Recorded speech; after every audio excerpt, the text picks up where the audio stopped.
Hello everyone, क्या आप जानते हैं कि जब शासन बहरा हो जाता है और बुद्धिजीवी मौन, तब कविता कैसे दहाड़ती है। आज हम बाबा नागार्जुन की सबसे क्रांतिकारी कविता शासन की बंदूक के 50 ऑब्जेक्टिव्स पढ़ेंगे जो आपके इस सेमेस्टर में पूछे जाएंगे। चलिए, हमारा फर्स्ट पार्ट ऑब्जेक्टिव रिलेटेड है कवि नागार्जुन के परिचय से, जो हमने पिछले वीडियो में भी कराया है। तो यहाँ पर आप आंसर्स बताएंगे खुद से, आपका रिविजन हो जाएगा। पहला प्रश्न है, नागार्जुन का जन्म किस वर्ष हुआ? 1911 में। नागार्जुन का पैतृक गांव कौन सा था? तरौनी। नागार्जुन को आधुनिक काल का क्या कहा जाता है? कबीर। मैथिली में नागार्जुन किस उपनाम से कविता लिखते थे? यात्री। नागार्जुन किस काव्यधारा के कवि माने जाते हैं? प्रगतिवाद। नागार्जुन का वास्तविक नाम क्या था? वैद्यनाथ मिश्र। नागार्जुन ने किस धर्म की दीक्षा ग्रहण की थी? बौद्ध। नागार्जुन को जनकवि क्यों कहा जाता है? क्योंकि उनकी कविता जनता के सरकारों से जुड़ी है। नागार्जुन की कविता शासन की बंदूक किस प्रकार की कविता है? राजनीतिक व्यंग्य। नागार्जुन को साहित्य अकादमी पुरस्कार किस रचना के लिए मिला? सतरंगे पंखों वाली। नागार्जुन को साहित्य अकादमी पुरस्कार किस रचना के लिए मिला? पत्रहीन नग्न गाछ। अब हम लोग कविता से रिलेटेड ऑब्जेक्टिव्स देखेंगे। पहला है, शासन की बंदूक किसके ऊपर खड़ी है? कंकालों की हुक पर। कंकालों की हुक किसका प्रतीक है? जनता की पीड़ा और गरीबी का। नभ में शासन की बंदूक कैसे दिखाई दे रही है? विपुल विराट सी। कवि ने शासन के घमंड को कैसा बताया है? हिटलरी। लोग किस पर थूक रहे हैं? हिटलरी गुमान यानी अहंकार पर। शासन की बंदूक को क्या कहा गया है? कानी। कानी बंदूक से कवि का क्या तात्पर्य है? शासन विवेकहीन और पक्षपाती हो गया है। कविता में शासन की बधिरता कितने गुना बढ़ गई है? 10 गुना। बधिरता शब्द का अर्थ क्या है? बहरापन।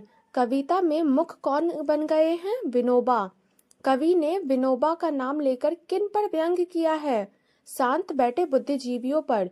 धन्य धन कहकर कवि क्या प्रकट कर रहे हैं? गहरा व्यंग्य। शासन की बंदूक के कारण कौन घायल हुआ है? विदेशी शत्रु। अहिंसा चूक गई का क्या अर्थ है? अहिंसा का मार्ग विफल हो गया है। स्टूडेंट्स, ध्यान दीजिएगा कि नागार्जुन ने कानी और बधिर शब्दों का इस्तेमाल करके शासन को एक अपंग सत्ता के रूप में दिखाया है जो सच नहीं देख सकती। विनोबा भावे पर यह टिप्पणी उस समय बहुत बड़ी बात थी। नागार्जुन किसी को नहीं छोड़ते अगर वह गलत के खिलाफ चुप है। धन्य धन्य कहकर कवि क्या प्रकट कर रहे हैं? गहरा व्यंग। शासन की बंदूक के कारण कौन घायल हुआ है? सत्य स्वयं। अहिंसा चूक गई का क्या अर्थ है? अहिंसा का मार्ग विफल हो गया है। शासन की बंदूक कहाँ तकने लगी यानी चलने लगी? जहां तहां आम जनता पर। कोकिला यानी कोयल कहाँ बैठकर कूक रही है? जली टूंट पर। जली टूंट किसका प्रतीक है? विनाश और दमन के बाद बचे अवशेष का। शासन की बंदूक किसका बाल न बांका कर सकी? कोकिला यानी सत्य की आवाज का। बाल न बांका करना मुहावरे का क्या अर्थ है? कुछ भी नुकसान न पहुंचाना। इस कविता का स्वर कैसा है? विद्रोही और व्यंग्यात्मक। थर्ड पार्ट में हम लोग पढ़ेंगे भाषा, शिल्प और आलोचना से रिलेटेड ऑब्जेक्टिव। इस कविता में हिटलर शब्द का प्रयोग किसके लिए हुआ है? निरंकुश शासक के लिए। नागार्जुन की इस कविता में किस भाषा का प्रयोग हुआ है? तत्सम प्रधान खड़ी बोली। विपुल विराट में कौन सा अलंकार है? अनुप्रास। कविता में बंदूक किसका प्रतीक है? राजकीय हिंसा और दमन का। कोकिला किसका प्रतिनिधित्व करती है?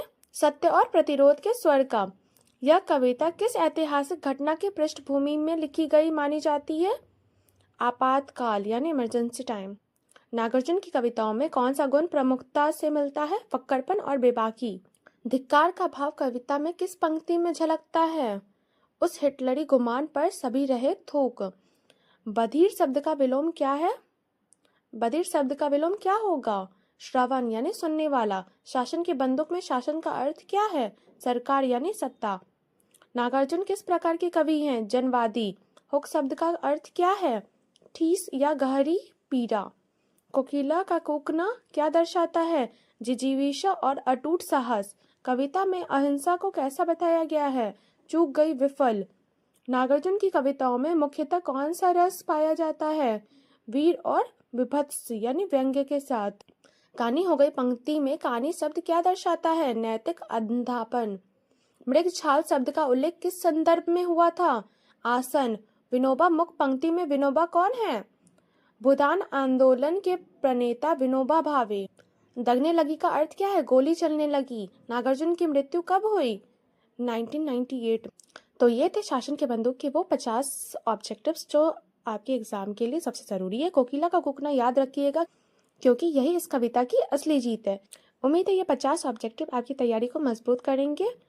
अगर वीडियो अच्छी लगी तो लाइक, शेयर एंड सब्सक्राइब करना ना भूलें। एंड मिलते हैं हमारे नेक्स्ट वीडियो में। Study with smile.